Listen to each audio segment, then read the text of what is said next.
दोस्तों, मृत्यु के बाद आत्मा वापस क्यों आती है? मृत्यु के समय कैसा प्रतीत होता है? मृत्यु से पूर्व कौन से संकेत मिलते हैं? मृत्यु के बाद मृतक की शांति के लिए कौन से कार्य किए जाते हैं? आत्मा को नया शरीर कब प्राप्त होता है? भगवान श्री कृष्ण ने इन सभी प्रश्नों का उत्तर गरुड़ जी को दिया है। आइए जान लेते हैं श्री कृष्ण क्या कहते हैं। गरुड़ ने श्री कृष्ण के चरणों में प्रणाम करके कहा, हे प्रभु, मेरे मन में जीवन मरण और उसके रहस्यों को लेकर कई प्रश्न उठ रहे हैं। मैं जानना चाहता हूं कि मृत्यु के पश्चात जीवात्मा के साथ क्या होता है। कृपया मुझे विस्तार से समझाइए, जिससे मैं अपनी जिज्ञासा शांत कर सकूं। श्री कृष्ण ने गरुड़ की ओर स्नेहपूर्ण दृष्टि से देखा और सहज स्वर में कहा, हे गरुड़, तुम्हारे मन में उठ रहे प्रश्न स्वाभाविक हैं। संसार का प्रत्येक प्राणी मृत्यु का रहस्य जानना चाहता है, परंतु बहुत कम लोग गहराई से समझ पाते हैं। सुनो, मैं तुम्हें क्रमशः सब कुछ विस्तार से समझाऊंगा।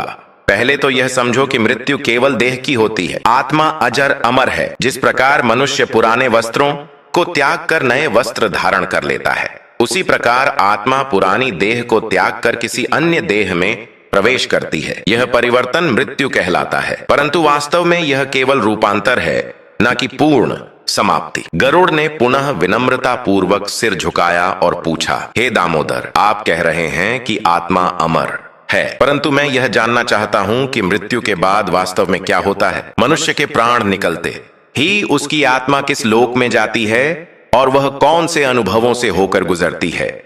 श्री कृष्ण ने कुछ क्षणों के लिए नेत्र मूंद लिए, फिर बोले, हे गरुड़, मृत्यु के साथ ही शरीर का पंच भौतिक अस्तित्व छूट जाता है, किंतु आत्मा सूक्ष्म शरीर के साथ उस लोक में चली जाती है जहां उसके कर्मों के आधार पर उसे ले जाया जाता है। यदि उसके पुण्य अधिक हो तो उसे देव स्थान या श्रेष्ठ लोकों की ओर गति मिलती है, जहां वह अपने पुण्य फल का आनंद लेती है। यदि उसके पाप अधिक हो तो उसे यमलोक में जाना होता है, जहां चित्रगुप्त उसके कर्मों का लेखा जोखा प्रस्तुत करते हैं और फिर उसके अनुरूप ही उसे कर्म फल भोगना पड़ता है। इस पूरी प्रक्रिया के दौरान आत्मा भौतिक शरीर से मुक्त रहती है, परंतु उसके सूक्ष्म संस्कार उसके साथ होते हैं।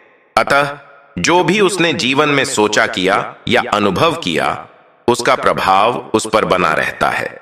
गरुड़ ने जिज्ञासावश आगे पूछा, हे स्वामी, सुना जाता है कि मृत्यु के बाद आत्मा कुछ समय के लिए अपने घर परिवार के आसपास मंडराती है।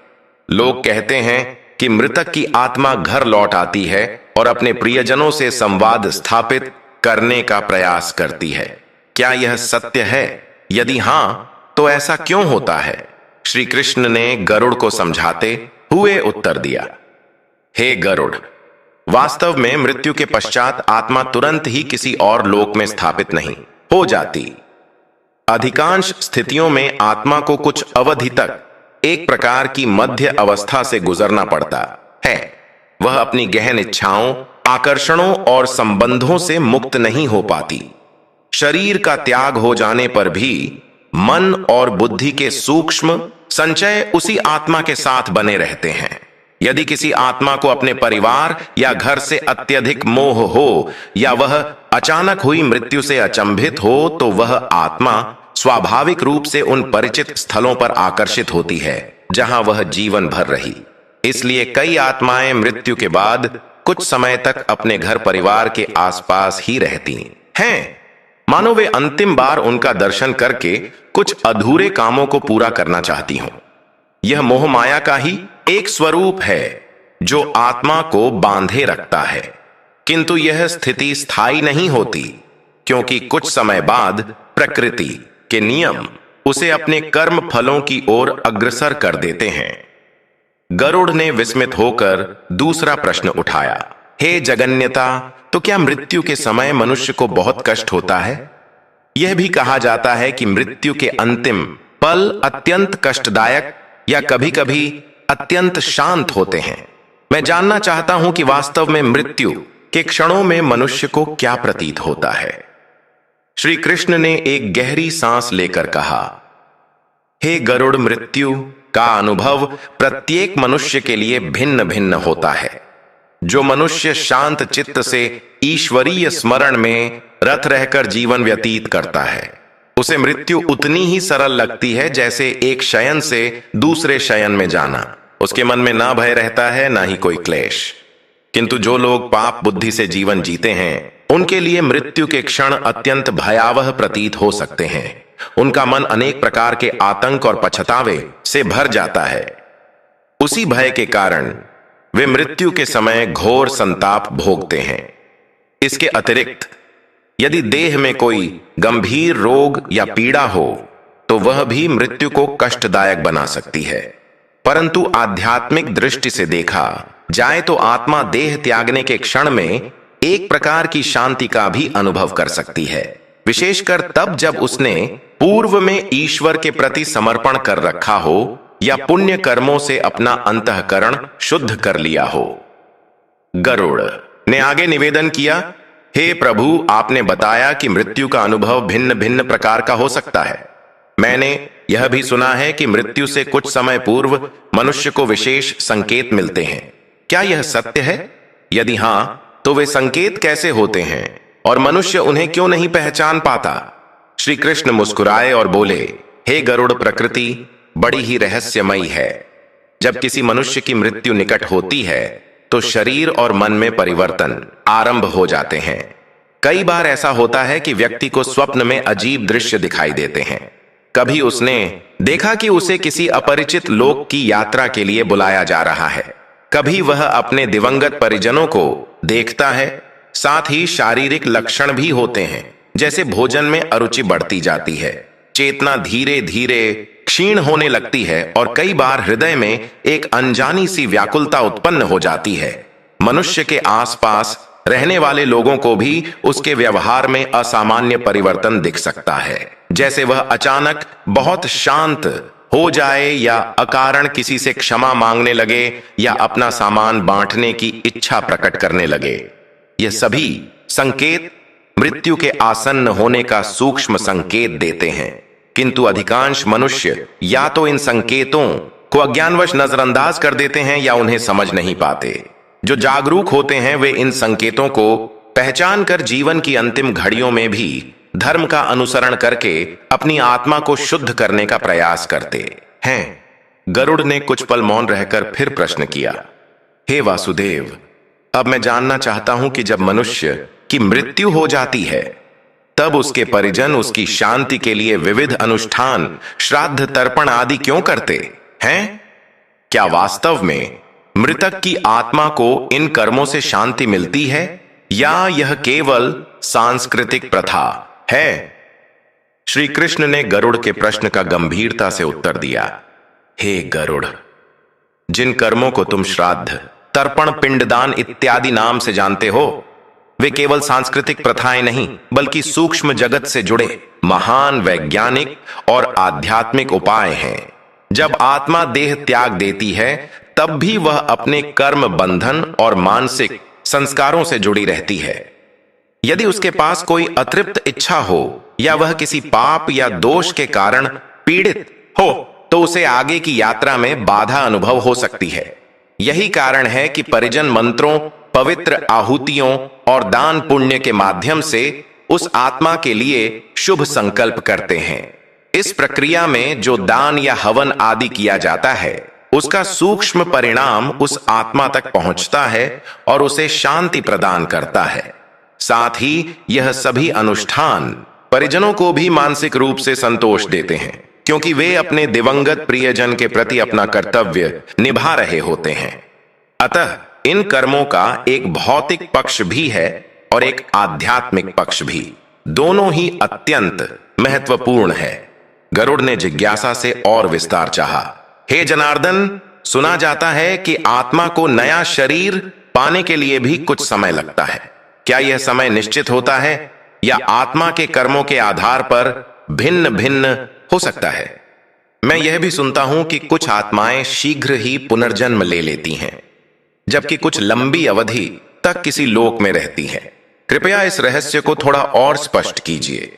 श्री कृष्ण ने गरुड़ की बात सुनकर कहा, हे गरुड़, आत्मा को नया शरीर कब प्राप्त होगा यह पूरी तरह उसके संचित कर्मों और उस समय ब्रह्मांडीय व्यवस्था में उपलब्ध योनियों पर निर्भर करता है। कर्म से ही तय होता है कि आत्मा को मनुष्य योनि मिलेगी, देव योनि मिलेगी, पशु योनि मिलेगी या किसी और लोक में निवास करना होगा। यदि आत्मा ने अत्यधिक पुण्य किए हैं तो उसे स्वर्ग आदि उच्च लोकों का सुख भोगने का अवसर मिल सकता है। यदि पाप किए हैं तो उसे तामसिक या कष्टमय योनियों में जाना पड़ता है। किसी किसी परिस्थिति में आत्मा को लंबे समय तक प्रेत योनि जैसी अवस्थाओं में भी रहना पड़ता है, जहां वह अपनी आसक्तियों और अज्ञान के कारण बंधी रहती है। वहीं कुछ आत्माएं ऐसी भी होती हैं जिनका कर्म सिद्धांत उन्हें शीघ्र जन्म लेने को बाध्य कर देता है। इसका कोई एक निश्चित समय नहीं होता कि ठीक इतने दिनों में नया जन्म होगा। यह सब प्रकृति के महान संतुलन पर निर्भर करता है, जिसे मानव बुद्धि से पूर्णतः समझना कठिन है। परंतु नीति यह है कि हर आत्मा को एक न एक दिन नया शरीर अवश्य मिलता है, ताकि वह अपने कर्मों का भोग या निर्वहन कर सके। गरुड़ ने श्रद्धा भाव से श्री कृष्ण के चरण स्पर्श किए और बोला, हे गोविंद, आपके वचनों से मेरी शंकाएं काफी हद तक शांत हुई हैं। मैं देख रहा हूं कि यह मृत्यु का ज्ञान अत्यंत गढ़ है, परंतु इस गूढ़ता के भीतर एक दिव्य व्यवस्था काम करती है। मैं जानना चाहता हूं कि जो मनुष्य इस व्यवस्था को जानता है, क्या वह मृत्यु को सुगमता से स्वीकार कर सकता है? क्या ऐसा ज्ञान मनुष्य को भयमुक्त बना देता है? श्री कृष्ण ने गरुड़ को मुस्कान से देखा और विस्तार से समझाया, हे गरुड़, मृत्यु के ज्ञान से न केवल मनुष्य भय से मुक्त हो सकता है, बल्कि वह जीवन की सार्थकता भी पहचान लेता है। जो यह जान लेता है कि मेरी आत्मा अमर है, मेरे कर्म ही मेरे साथी हैं और मुझे एक दिन यह देह त्याग कर आगे की यात्रा पर निकलना ही होगा, वह जीवन को यथार्थ रूप से जीता है। वह अनावश्यक मोह और आसक्ति को धीरे धीरे त्यागने लगता है, दूसरों को कष्ट पहुंचाने से बचता है, दया और परोपकार में रुचि लेने लगता है, क्योंकि उसे भली भांति विदित हो जाता है कि जो कर्म मैं अभी करूंगा उन्हीं का फल आगे भोगूंगा। मृत्यु का विचार उसे जीवन के प्रति अधिक सजग बनाता है और अंततः वह समझ पाता है कि अंत में सब कुछ यहीं रह जाता है, केवल आत्मिक प्रगति ही साथ चलती है। गरुड़ ने तत्परता से अगला प्रश्न पूछा, हे जगत पालक, आपने कहा कि आत्मा को कर्मों विभिन्न लोकों और योनियों में जाना पड़ता है, परंतु क्या ऐसा भी संभव है कि आत्मा को मुक्ति प्राप्त हो जाए और उसे फिर जन्म मृत्यु के चक्र में ना आना पड़े? यदि हां, तो यह मुक्ति किस प्रकार प्राप्त होती है? क्या कोई ऐसा उपाय है जिससे मनुष्य इस चक्र से उभर सके? श्री कृष्ण ने दिव्य मुस्कान के साथ उत्तर दिया, हे गरुड़, जन्म मृत्यु के चक्र से मुक्ति अवश्य संभव है। इसे मोक्ष, निर्वाण या कैवल्य भी कहते हैं। यह स्थिति तब आती है जब आत्मा संपूर्ण रूप से अहंकार मुक्त होकर परमात्मा में लीन हो जाती है। मनुष्य को अपने कर्मों से इस तरह गुजरना होता है कि उसके सभी बंधन कट जाएं और उसका मन परम शांति में स्थिर हो जाए। इसके लिए ज्ञान, भक्ति, योग अनेकों मार्ग हैं, परंतु सार एक ही है। मनुष्य अपने स्वार्थ, मोह, लोभ और अहंकार के बंधनों से मुक्त हो जाए और हर कर्म को निष्काम भाव से परमात्मा को अर्पित करे। जो ऐसा कर पाता है वह इस संसार के चक्र में अनिवार्य रूप से नहीं लौटता, क्योंकि वह परम सत्य से जुड़ जाता है। यदि वह आता भी है तो केवल लोक कल्याण के लिए, न कि अपनी कोई व्यक्तिगत वासनाओं के चलते। गरुड़ ने गहन संतोष महसूस किया, फिर भी उसके भीतर कुछ और प्रश्न उठे। वह बोला, हे सर्वेश्वर, आप बता रहे हैं कि मृत्यु के बाद आत्मा अपने कर्मों का फल भोगती है। यदि किसी आत्मा ने बहुत बड़े पाप किए हो और उसे यमलोक की यातनाएं सहनी पड़े, तो उसके परिजन अपने कर्मों या प्रार्थनाओं से उसे कुछ राहत दिला सकते हैं? क्या उसके पाप कुछ कम किए जा सकते हैं? श्री कृष्ण ने गंभीर होकर कहा, हे गरुड़, मनुष्य के पाप पुण्य का न्याय बहुत ही सूक्ष्म नियमों से बंधा हुआ है। यदि किसी ने घोर पाप किए हैं तो उसे उसका परिणाम अवश्य भोगना पड़ता है, परंतु उसके परिजन, संत अथवा धर्मात्मा लोग शुभ कर्मों का समर्पण करके उस आत्मा के दुख को कुछ हद तक कम करने का प्रयास कर सकते हैं।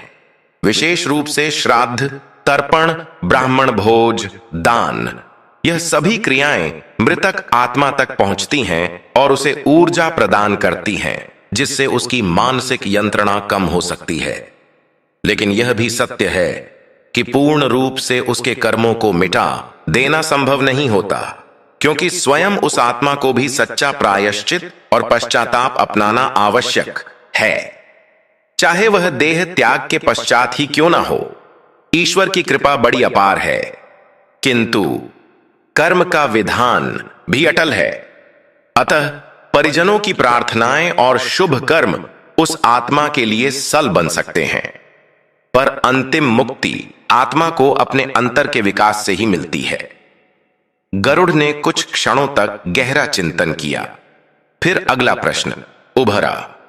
हे प्रभु, बहुत बार हम सुनते हैं कि मृतक की आत्मा एक निश्चित समय तक घर में बनी रहती है।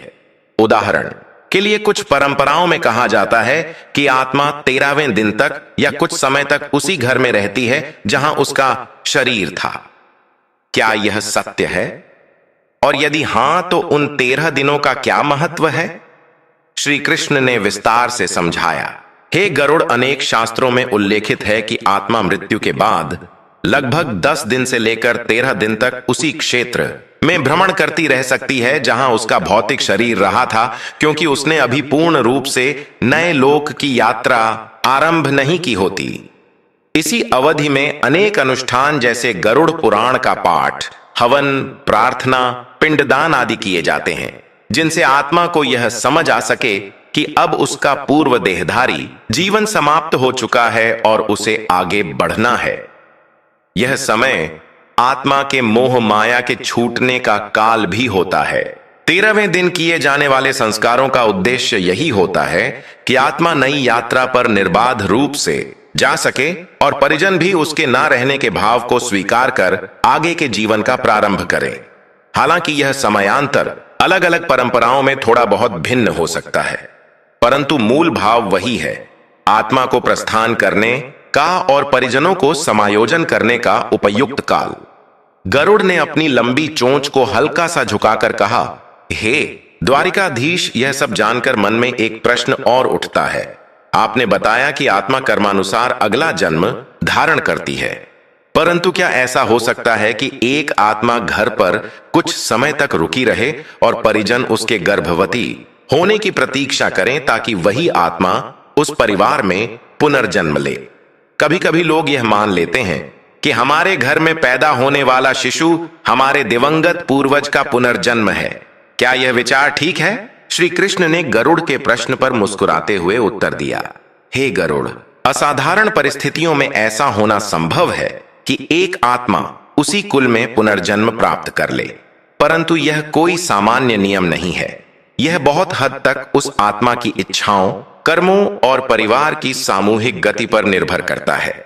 यदि किसी आत्मा का अपने परिवार के प्रति अत्यधिक मोह, सेवा अथवा अधूरे संकल्प हो और उसकी योग्यता उस कुल में जन्म लेने की हो, तो प्रकृति की व्यवस्था कभी कभी उसे उसी कुल में आने की अनुमति दे देती है, परंतु यह नितांत अनिश्चित है।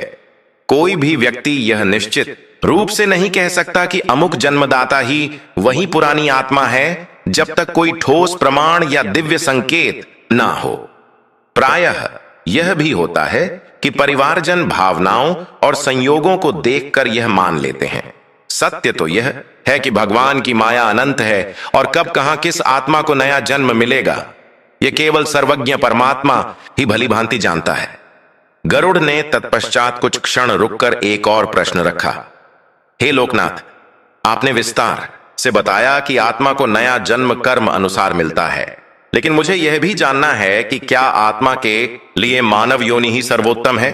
क्या अन्य योनि में जन्म लेना आत्मा के लिए एक प्रकार से पिछड़ना है, या यह भी प्रकृति के विविध अनुभवों का ही एक भाग है?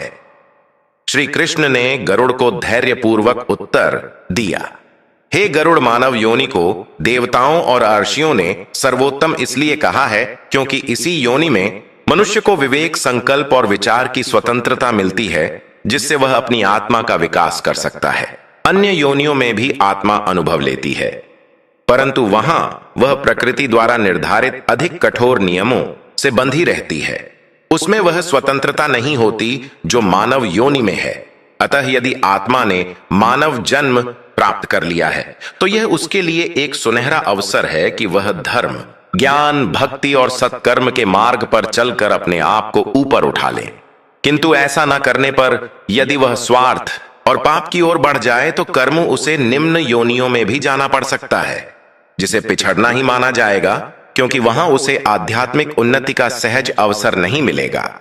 इसीलिए शास्त्रों में बार बार मानव जन्म को दुर्लभ बताया गया है और कहा गया है कि यह ईश्वर की विशेष कृपा से प्राप्त होता है।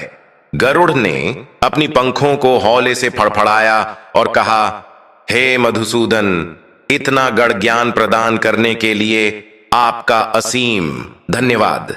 आपने मुझे मृत्यु और आत्मा के विषय में विस्तृत जानकारी दी है, किंतु मैं अंतिम रूप से एक और प्रश्न रखना चाहता हूं।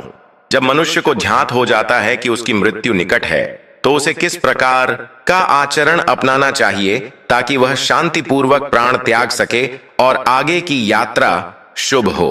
श्री कृष्ण ने सहृदयता से गरुड़ की ओर देखा और शांत स्वर में समझाया, हे गरुड़, मनुष्य को अपने अंतिम समय में सर्वप्रथम ईश्वर को स्मरण करना चाहिए।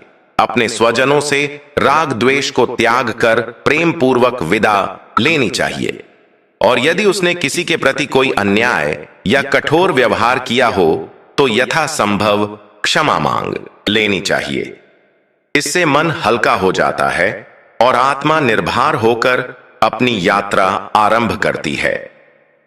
सदग्रंथों का श्रवण, भगवान नाम का जप तथा वाणी और विचारों का शुद्ध होना भी अत्यंत आवश्यक है।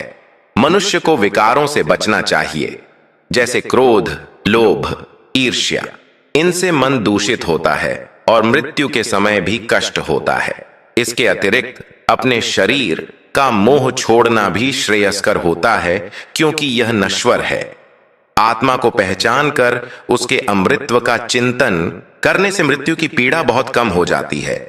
इस अवस्था में यदि मनुष्य भगवान का आश्रय ले तो उसका प्रस्थान सौम्य और मंगलमय होता है। गरुड़ ने एक दीर्घ निश्वास छोड़ी और हाथ जोड़कर कहा, हे परमात्मन, आपने मुझे जन्म, मृत्यु, कर्म, पुनर्जन्म, आत्मा की यात्रा, सभी विषयों पर अमूल्य ज्ञान दिया। अब मेरे अंतस में कोई शंका नहीं रही। मैंने यह भी देखा कि मृत्यु कोई अंत नहीं बल्कि एक परिवर्तन है, जहां आत्मा अपना पुराना शरीर त्याग कर नई संभावनाओं की ओर चल पड़ती है। आपके वचनों से मुझे झांत हुआ कि सब कुछ कर्मों से निर्धारित होता है और उचित समय आने पर जीवात्मा पुनः जन्म ले लेती है या ऊर्ध्व लोकों की यात्रा पर निकलती है। मेरा मन अब शांत है और मैं आपके उपदेशों को हृदय में धारण करके औरों को भी सुनाऊंगा, ताकि वे भी मृत्यु के रहस्य को समझकर जीवन को सार्थक बना सकें। श्री कृष्ण ने गरुड़ पर अपनी करुणामय दृष्टि डाली और मुस्कुराते हुए कहा, हे गरुड़, ज्ञान की धारा को केवल अपने तक सीमित न रखना, इसे सब में प्रवाहित होने दो। मैं तुमसे प्रसन्न हूं। जो मनुष्य मृत्यु के सत्य को समझकर जीवन को धर्म, सत्य और प्रेम के मार्ग पर चलाता है, वह न केवल स्वयं का कल्याण करता है बल्कि अपने आसपास के लोगों को भी लाभ पहुंचाता है। अपने कर्म की पूर्णता यही है कि हम अपने भीतर से अज्ञान का नाश करें और परम सत्य के प्रकाश को आत्मसात करें। मेरी कृपा सदा तुम्हारे साथ है। यह कहकर श्री कृष्ण ने गरुड़ को आशीर्वाद दिया। गरुड़ ने परम निष्ठा और आदर से भगवान के चरणों में मस्तक रखा, फिर पंख फैलाकर स्वर्ग की ओर उड़ने को तत्पर हो गया। द्वारिका की वह राजसभा जहां यह संवाद हो रहा था, किसी दिव्य प्रकाश से जगमगा उठी। बाहर समुद्र की लहरें मंत्र गति से महल की ओर बढ़ रही थीं, मानो वे भी इस परम संवाद की गूंज को संजोग कर विश्व भर में ले जाना चाहती हो। इस प्रकार गरुड़ और श्री कृष्ण का यह दिव्य संभाषण संपन्न हुआ, जिसने जन्म, मृत्यु, आत्मा, पुनर्जन्म और कर्म के परम रहस्यों को प्रकट किया। जो भी इस संवाद को सुनता या मनन करता है, उसके मन से मृत्यु भय दूर हो जाता है और वह आत्मिक जगत के सत्य को गहराई से अनुभव कर अपने जीवन को धर्ममय अर्थपूर्ण और आनंदपूर्ण बना सकता है। तो दोस्तों, उम्मीद है आपको यह जानकारी पसंद आई होगी। वीडियो को लाइक जरूर करें और कमेंट में जय श्री कृष्ण अवश्य लिखें। साथ ही चैनल को सब्सक्राइब करें।